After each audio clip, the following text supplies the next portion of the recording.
हर कामयाबी पर आपका नाम होगा, आपके हर कदम पर दुनिया का सलाम होगा। मुश्किलों का सामना हिम्मत से करना मेरे बच्चों, उम्मीद है एक दिन वक्त भी आपका गुलाम होगा। हेलो बच्चों, नमस्कार। आप सभी का हमारे इस YouTube चैनल मिशन 2 पे आप लोगों का बहुत बहुत स्वागत है। तो बच्चों, अब हम लोग स्टार्ट करने जा रहे हैं तैयारी 2024 की, मैट्रिक बोर्ड परीक्षा 2024। जी हाँ बच्चों, अब हम लोग पास बहुत ही कम समय बचा हुआ है और इसी कम समय में हम लोग को अपना अच्छा से अच्छा, बेहतर से बेहतर रिजल्ट करना है। तो बच्चों, यदि आप भी झारखंड बोर्ड से हो और अपने फाइनल बोर्ड की तैयारी कर रहे हो या अर्धवार्षिक परीक्षा की तैयारी कर रहे हो, तो कूद पड़े हमारे सब्सक्राइब बटन पे। उसके बाद बेल आइकन बटन को घंटी दिखेगा, उसको भी दबोच लेना। तो चलिए स्टार्ट करते हैं। आज बच्चों आप लोगों को हम विज्ञान का 40 वेरी वेरी इंपॉर्टेंट क्वेश्चन को बताने वाले हैं।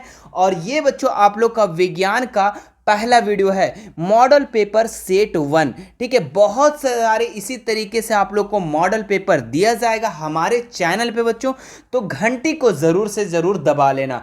तो चलिए स्टार्ट करते हैं। इस मॉडल पेपर में जितने भी महत्वपूर्ण प्रश्न दिए गए हैं सभी को हम लोग देखते हैं। देखिए, जो सबसे पहला क्वेश्चन है, क्या दिया हुआ है? दाढ़ी बनाने में किस प्रकार का दर्पण का उपयोग किया जाता है?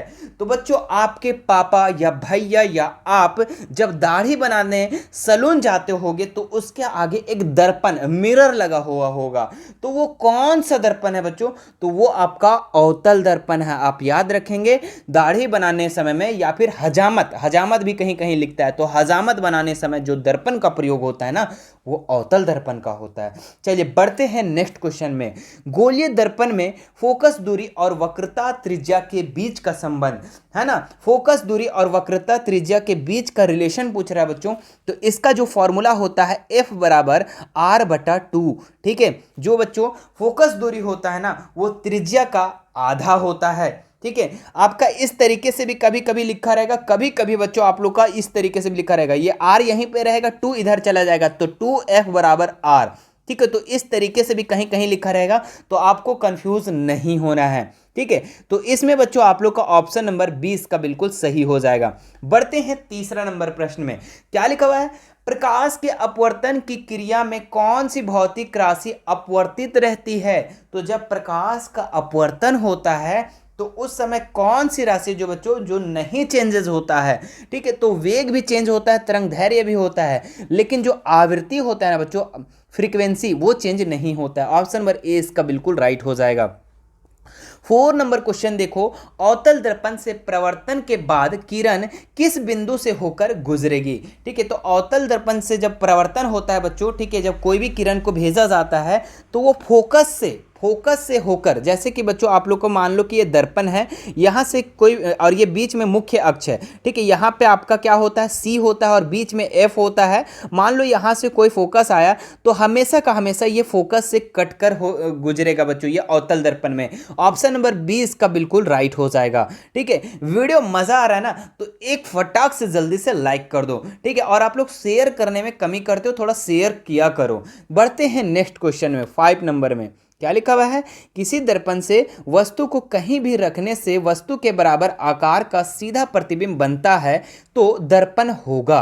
ठीक है, जब दर्पण में कहीं पे भी रखने पर वस्तु के बराबर और आकार में सीधा प्रतिबिंब बनता है, सीधा बनता है फिगर, तो वो आपका समतल दर्पण होगा। ऑप्शन नंबर सी इसका बिल्कुल राइट हो जाएगा। बढ़ते हैं 6 नंबर सवाल में। क्या लिखा हुआ है? प्रकाश के अपवर्तन के कितने नियम हैं? कितना लॉलीपॉप सवाल है बच्चों। ठीक है, लॉलीपॉप सवाल। ठीक है, इतना लॉलीपॉप है ना, तो ये जो है बच्चों, प्रकाश के अपवर्तन के कितने नियम हैं? तो 2 नियम हैं। सवाल ऐसे भी आ सकते हैं, प्रकाश के प्रवर्तन के कितना नियम है? तो प्रवर्तन और अपवर्तन दोनों का 2 ही नियम है बच्चों। ठीक है, चलिए बढ़ते हैं नेक्स्ट क्वेश्चन में। 7 नंबर में क्या लिखा हुआ है? किसी गोलीय दर्पण की वक्रता त्रिज्या 50 सेंटीमीटर है तो उसकी फोकस दूरी होगी। तो बहुत ही अच्छा सवाल है बच्चों। ठीक है, बस आपको फॉर्मूला याद रखना है। फॉर्मूला हम क्या बताएं कि फोकस दूरी का फॉर्मूला होता है R/2। ठीक है, और वक्रता त्रिज्या कितना दिया है यहाँ पे? 50। तो 50 बैठा दो और नीचे लिख दो 2, तो 25 दूनी 50, यानी कि 25 सेंटीमीटर इसका राइट आंसर हो जाएगा, ऑप्शन नंबर सी। ठीक है। आप लोग का न्यूमेरिकल आता है तो आप लोग गड़बड़ा जाते हैं, आप लोग कंफ्यूज कर जाते हैं, डर जाते हैं। तो डरना नहीं है, हम सारा न्यूमेरिकल क्वेश्चन भी आप लोग को बताएंगे। ठीक है, देखिए अभी आप लोग को ये क्लियर हो गया कि अगर वक्रता त्रिज्या दिया रहेगा तो फोकस दूरी निकालना बहुत ही आसान है। 8 नंबर सवाल देखो, 1 मीटर फोकस दूरी वाले उत्तल की लेंस की क्षमता होगी। ठीक है, लेंस का क्षमता पूछ रहा है बच्चों, यानी कि P बराबर फॉर्मूला होता है 1/f। ठीक है, तो बैठा दो यहाँ पे 1, फोकस दूरी कितना दिया हुआ है 1 मीटर, तो 1 लिख देंगे। तो 1 को 1 से डिवाइड करेंगे कितना आएगा, 1 ही ना आएगा। तो 1 इसका 1 डायोप्टर इसका राइट आंसर हो जाएगा। ठीक है, तो कौन सा होगा, माइनस में होगा या प्लस में होगा, तो प्लस में होगा। क्यों, क्योंकि उत्तल लेंस जितना भी आएगा ना आपका वो पॉजिटिव में आएगा। ठीक है, तो ऑप्शन नंबर 20 का बिल्कुल राइट हो जाएगा। अभी यही सवाल आपका अवतल लेंस रहता ना तो वहाँ पे -1d होता। ठीक है, -1 डायोप्टर। आगे बढ़ते हैं नेक्स्ट क्वेश्चन में।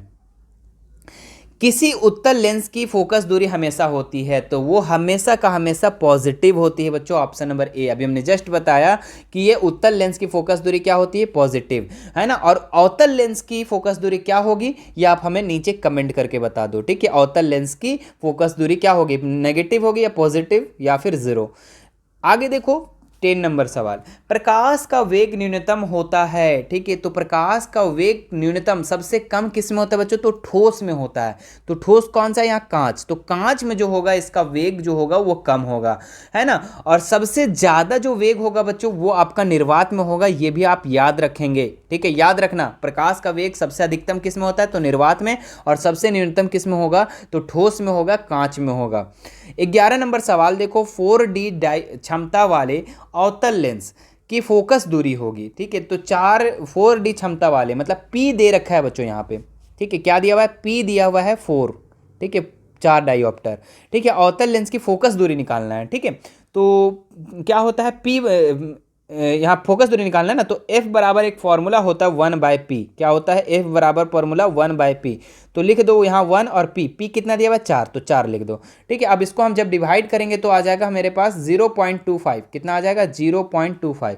ठीक है, और ये आपका आ गया मीटर में, किस में आ गया, मीटर में। इसको सेंटीमीटर में करेंगे तो कितना हो जाएगा, 0.25 को 100 से गुना कर दो, सेंटीमीटर में हो जाएगा। तो कितना हो जाएगा, 25 सेंटीमीटर इसका राइट आंसर हो जाएगा, ऑप्शन नंबर बी। ठीक है, स्क्रीनशॉट ले लो। ठीक है, नेक्स्ट क्वेश्चन देखो यहाँ पे, किसी उत्तल लेंस का फोकसांतर 50 सेंटीमीटर है तो उसकी क्षमता होगी। मतलब कि इसमें भी आपको क्या निकालना है, P निकालना है। ठीक है, तो P का फॉर्मूला क्या, यहाँ सबसे पहले देखो ना 50 सेंटीमीटर, इसको पहले मीटर में चेंज कर लो, क्योंकि डायोप्टर जब भी निकालते हैं ना हम लोग तो मीटर में चेंज करते हैं, तो इसको मीटर में चेंज कर लो। तो 50 को मीटर में हम जब चेंज करेंगे बच्चों तो क्या होगा, 100 से डिवाइड करना होगा। तो 100 से डिवाइड करेंगे तो कितना हो जाएगा, 5 दूनी 10, यानी हो जाएगा हमारे पास 0.5। कितना हो जाएगा, 0.5। ठीक है, अब आपको क्या निकालना है, लेंस की क्षमता P बराबर, तो P बराबर फॉर्मूला होता है 1/f। ठीक है, तो लिख दो 1 और f के जगह में कितना हो जाएगा 0.5, तो 0.5 दे देंगे। पॉइंट हटाएंगे तो ऊपर चल जाएगा 0, 5 दूनी 10, यानी कि 2 डायोप्टर इसका राइट आंसर हो जाएगा। अब 2 डायोप्टर प्लस में होगा या माइनस में होगा, तो किस लेंस का बात कर रहा, उत्तल लेंस। उत्तल किस में आता है, पॉजिटिव में, यानी ऑप्शन नंबर डी इसका बिल्कुल राइट हो जाएगा, पॉजिटिव यानी धनात्मक। ठीक है, आगे देखो नेक्स्ट क्वेश्चन यहाँ पे, प्रकाश का वेग सर्वाधिक होगा। अभी हमने जस्ट बताया किस में होगा, निर्वात में। निर्वात में जो होगा प्रकाश का वेग सबसे ज्यादा होगा। आगे देखो, दिए गए प्रक्रम में कौन सा ऊष्माक्षेपी है। ठीक है, तो श्वसन जो है ना बच्चों ये आपका ऊष्माक्षेपी है, ऑप्शन नंबर ए इसका बिल्कुल राइट हो जाएगा। चिप्स के पैकेट में विकृत गंधिता से बचने के लिए कौन सी गैस डाले जाते हैं। जब आप लेज खाते हो, कुरकुरे खाते हो, तो उसमें फूला फूला हुआ पैकेट नज़र आता होगा, तो आप सोचते होंगे कि बच्चा लोग के ठकने के लिए, तो नहीं बाबू। ठीक है, जो चिप्स वाले पैकेट में जो गैस भरा होता है ना वो नाइट्रोजन गैस भरा होता है, और इसलिए भरा जाता है ना, इसलिए भरा जाता है कि आपका जो अंदर में सामान जो है ना वो खराब ना हो। ठीक है, तो यहाँ पे सवाल क्या है कि चिप्स वाले पैकेट में जो गैस भरी जाती है वो कौन सा, तो नाइट्रोजन गैस, ऑप्शन नंबर 20 का बिल्कुल राइट हो जाएगा। जंग लगना किस प्रकार की अभिक्रिया है। ठीक है, तो जंग लगना जो है बच्चों ये जो है ना संयोजन अभिक्रिया है। ठीक है, जंग लगना कैसी अभिक्रिया है, संयोजन अभिक्रिया। आगे देखो नेक्स्ट क्वेश्चन यहाँ पे, दिए गए अभिक्रिया में किस पदार्थ का उपचयन हो रहा है। उपचयन यानी बच्चों, उपचयन यानी कि ऑक्सीजन का एडिशन हो रहा है, ऑक्सीजन जुड़ रहा है। तो किस में ऑक्सीजन जुड़ रहा है, तो यहाँ पे देखो ZNO। ठीक है, इसमें तो नहीं। कार्बन, कार्बन देखो यहाँ अकेला है, लेकिन यहाँ पे जो हो गया ना, जुड़ने के बाद ऑक्सीजन भी जुड़ गया है, तो जहाँ पे ऑक्सीजन की वृद्धि होती है, ठीक है, उसको उपचयन कहते हैं। तो इसमें से कौन सा पदार्थ का उपचयन हो रहा है बच्चों? तो कार्बन का जो हो रहा है वो उपचयन हो रहा है। ऑप्शन नंबर 20 का बिल्कुल राइट हो जाएगा।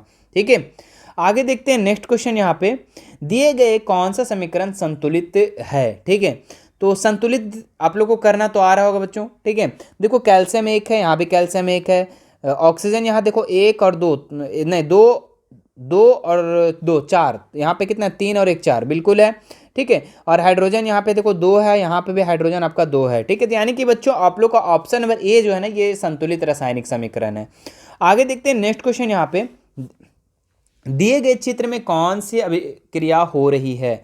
ठीक है, तो कौन सी अभिक्रिया हो रहा है बच्चों? देखो यहाँ पे पीबी अभी अकेला था, यहाँ पे क्या हो गया, कॉपर क्लोराइड। दोनों को जब अभिक्रिया करवाएं तो पीबी क्लोराइड हो गया, यहाँ पे सीसा क्लोराइड हो गया, और कॉपर को विस्थापित कर दिया है। यानी कि बच्चों यहाँ पे क्या हो रहा है, विस्थापन अभिक्रिया हो रहा है ना। जो ज्यादा अभिक्रियाशील है वो कम अभिक्रियाशील धातु को क्या कर रहा है, विस्थापित कर दे रहा है। विस्थापित कर रहा है मतलब कि विस्थापन अभिक्रिया। ऑप्शन नंबर डी इसका बिल्कुल राइट हो जाएगा। आगे देखो नेक्स्ट क्वेश्चन, दिए गए पदार्थ में कौन गंधीय सूचक की तरह व्यवहार करता है? तो गंधीय सूचक की तरह बच्चों ये प्याज जो है ना, ये गंधीय सूचक की तरह व्यवहार करता है। बाकी आप देख सकते हैं बच्चों, ये सब जो हल्दी, लिटमस, चाइनरोज है, ये प्राकृतिक सूचक है। आगे देखो, हड्डियों को जोड़ने के लिए डॉक्टर किस लवण का प्रयोग करता है? तो ये जो करता है बच्चों आप लोग का कैल्शियम सल्फेट अर्धहाइड्रेट, यानी ऑप्शन नंबर डी इसका बिल्कुल राइट हो जाएगा। प्लास्टर ऑफ पेरिस का यही सूत्र है बच्चों। जब आपका हड्डी टूट जाता है, जब कोई पैर, किसी का पैर टूट जाता है, किसी का हाथ टूट जाता है, तो वो डॉक्टर के पास जाता है, और डॉक्टर क्या करता है, उसको प्लास्टर ऑफ पेरिस से उसको प्लास्टर कर देता है। ठीक है, जब देखो ये जो प्लास्टर ऑफ पेरिस है ना, इसको जब जल के साथ अभिक्रिया करवा देता है तो ये जिप्सम बन जाता है। ठीक है, लेकिन ये प्लास्टर ऑफ पेरिस का सूत्र क्या है, कैल्शियम सल्फेट अर्धहाइड्रेट। ठीक है, नेक्स्ट क्वेश्चन देखते हैं हम लोग, विरंजक चूर्ण का सूत्र क्या है? ठीक है, तो विरंजक चूर्ण का जो सूत्र है बच्चों, ये है आपका CaOCl2, यानी option number C, calcium oxychloride, calcium oxychloride. ठीक है, विरंजक चूर्ण का सूत्र है। आगे देखो, इस चित्र में कौन सी विक्रिया हो रही है? ठीक है, तो इसमें बताना है बच्चों कौन सी विक्रिया हो रहा है। ठीक है, तो अगर इसमें आपको ध्यान से देखेंगे बच्चों, तो यहाँ पे आपका क्या हो रहा है, वियोजन अभिक्रिया हो रही है। इसमें टूट टूट कर बहुत सारे उत्पाद का निर्माण हो रहा है। ऑप्शन नंबर 20 का बिल्कुल राइट हो जाएगा। टमाटर में कौन सा अम्ल पाया जाता है? कितना लॉलीपॉप सवाल है ना। टमाटर में कौन सा अम्ल पाया जाता है? तो ऑक्जेलिक अम्ल है ना। ऑप्शन नंबर डी का बिल्कुल राइट हो जाएगा। ठीक है, आप लोग को एक कमेंट के लिए क्वेश्चन कर रहे, वो आप हमको बताना। ठीक है, कि जो नींबू में है ना, नींबू में कौन सा अम्ल पाया जाता है? ठीक है, नींबू में कौन सा अम्ल पाया जाता है, वो आप हमें नीचे कमेंट करके ज़रूर बताना। आगे देखो, तनुकृत प्रक्रिया में होती है। ठीक है, तो तनुकृत जब होता है बच्चों, ठीक है, तो इसमें क्या होता है वो आपको बताना है। तो इसमें H+ आयन और OH- आयन की सांद्रता में क्या होती है, कमी होती है। ऑप्शन नंबर सी इसका बिल्कुल राइट हो जाएगा। आगे देखो, निम्नलिखित में कौन सी प्रकाशीय वियोजन का उदाहरण है? ठीक है, तो प्रकाशीय वियोजन अगर हम देखें बच्चों, तो AgBr, ठीक है, इसको हम लोग अगर देखें तो Ag अलग और Br अलग, यानी ऑप्शन नंबर ए इसका बिल्कुल राइट हो जाएगा। ये प्रकाशीय वियोजन है। ठीक है ना, क्योंकि ये जो प्रकाश से ये क्या हो रहा है बच्चों, टूट रहा है छोटे छोटे उत्पाद में। बढ़ते हैं नेक्स्ट क्वेश्चन में। अमीबा अपने किस अंग से भोजन ग्रहण करता है? तो किस अंग से करता है बच्चों? तो वो कूटपाद से करता है। किससे करता है? कूटपाद से। ठीक है, आपको याद रखना है। नेक्स्ट क्वेश्चन देखो, यहाँ पे पाचन प्रक्रिया में वसा इम्लैक्सीकरण कौन करता है? ठीक है, तो इम्लैक्सीकरण कौन करता है बच्चों पाचन क्रिया में? तो ये जो करता है ना, पित्त करता है। कौन करता है? पित्त। ऑप्शन नंबर डी इसका बिल्कुल राइट हो जाएगा। निम्नलिखित में किस जीव में स्वपोषी पोषण होता है? ठीक है, तो अमरबेल, कवक, अमीबा, आम। ठीक है, तो स्वपोषी इसमें जो है बच्चों आम होता है। ठीक है, आम का जो पेड़ है ये अपना भोजन स्वयं बनाते हैं, इसीलिए ये स्वपोषी पोषण कहलाते हैं। नेक्स्ट क्वेश्चन देखते हैं हम लोग, मानव हृदय में कितने कोष्ठ होते हैं? ठीक है, तो मानव हृदय में 4 कोष्ठक होते हैं। ठीक है, कितना कोष्ठक? 4 कोष्ठक, 4 चैम्बर होता है। दायां निलय, बायां निलय, दायां आलिंद, बायां आलिंद। ठीक है, ऑप्शन नंबर डी इसका बिल्कुल राइट हो जाएगा। आगे बढ़ते, श्वसन वर्णक किसे कहा जाता है? तो हीमोग्लोबिन को श्वसन वर्णक कहा जाता है। उत्सर्जन तंत्र की क्रियात्मक इकाई क्या है? ठीक है। तो उत्सर्जन तंत्र का क्रियात्मक इकाई जो है ना बच्चों, ये आपका विरिक कानू है। ठीक है, इसको कहीं कहीं आप लोग का नेफ्रॉन भी लिखा रहता है। ठीक है, कहाँ का कहीं कहीं नेफ्रॉन, तो आपको वो भी याद रखना है, नेफ्रॉन। ठीक है, चलिए बढ़ते हैं नेक्स्ट क्वेश्चन में हम लोग। वृक्क की क्रियाशीलता कम होने पर रक्त को शरीर से बाहर निकालकर छानने की प्रक्रिया क्या कहलाती है? ठीक है, तो वृक्क की क्रियाशीलता को कम होने पर रक्त को शरीर का से बाहर निकालकर छानने की प्रक्रिया को हम लोग अपोहन कहते हैं। क्या कहते हैं बच्चों? अपोहन। ठीक है, डायलिसिस। ऑप्शन नंबर 20 का बिल्कुल राइट हो जाएगा। जनन की मूल घटना क्या है? ठीक है, तो जनन की मूल घटना क्या है बच्चों? तो युग्मक का बनना, युग्मनज का बनना, डीएनए की प्रकृति का बनना, भ्रूण का बनना। तो जनन का जो मूल घटना है ना, वो आपका डीएनए की प्रकृति का बनना। ऑप्शन नंबर 30 का बिल्कुल राइट हो जाएगा। दिया गया चित्र किस प्रकार का जनन को दर्शाता है? ठीक है, तो ये किस प्रकार का दर्शाता है बच्चों? तो ये विखंडन। ठीक है, ऑप्शन नंबर 30 का बिल्कुल राइट हो जाएगा। ठीक है, सॉरी, बहुखंडन। ठीक है, क्या हो जाएगा? बहुखंडन। नेक्स्ट क्वेश्चन देखते हैं हम लोग। नर युग्मक और मादा युग्मक के संलयन को क्या कहते हैं? ठीक है, तो आपको पता होगा, नर युग्मक और मादा युग्मक जब का संलयन होता है तो उसको हम लोग निषेचन कहते हैं। क्या कहते हैं? निषेचन। ऑप्शन नंबर इस का बिल्कुल राइट हो जाएगा। लड़कों में यौनावस्था के लक्षणों का नियंत्रण कौन हार्मोन करता है? तो ये करता है, कौन करता है? टेस्टोस्टेरोन। ठीक है, ऑप्शन नंबर ए इसका बिल्कुल राइट हो जाएगा। इसी से बच्चों लड़कों में शारीरिक वृद्धि होता है, शारीरिक दिखता है ना। आगे देखो, सौर स्थिरांक का मान क्या है? ठीक है, तो सौर स्थिरांक का जो मान है ना बच्चों, ये है आपका 1.4। ठीक है, ऑप्शन नंबर ए इसका बिल्कुल राइट हो जाएगा।